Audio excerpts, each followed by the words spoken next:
Itũra-inĩ rĩa Tandare mũgũnda-inĩ wa eka 2 nĩkuo Solomon Kanyi arokaga oro mũthenya nĩguo kũharĩrĩria na kũrora matunda make ũrĩa marakũra, ũrĩmi ũrĩa Kanyi atarĩirie nĩ wa bata mũno mũtũrĩre-inĩ wake na bamĩrĩ yake.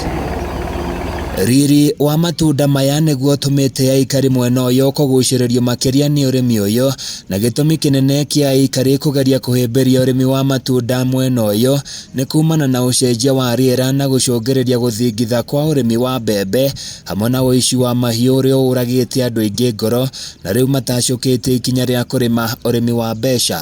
Ũrĩmi wa apple ti mũru tondũ apple yo yenyewe ta gaka nyitĩte ũngĩkendia ona ciringi 15 ũguo. Ũrĩmi wa apple nĩ ũcokagia.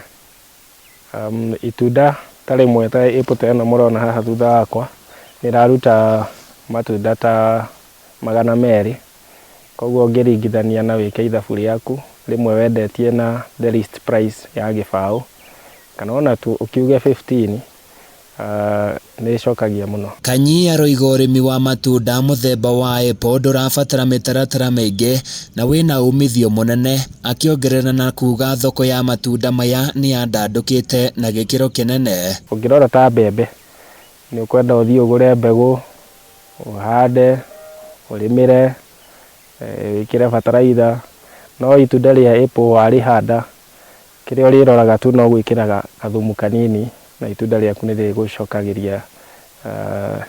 Mũrunawe John Ruba atarĩirie matunda maya matigũmagĩrwo nĩ mĩrimũ mĩingĩ ũkĩringithania na mĩmera ĩrĩa ĩngĩ, na ũguo nĩ athingatĩte aikari mwena ũyũ metĩkĩre kũhĩmbĩria ũrĩmi wa matunda. Rĩrĩ maabitha ngirigaca mathingatĩtwo gũcerera arĩmi na kũmahe gĩthomo kĩa matunda maya.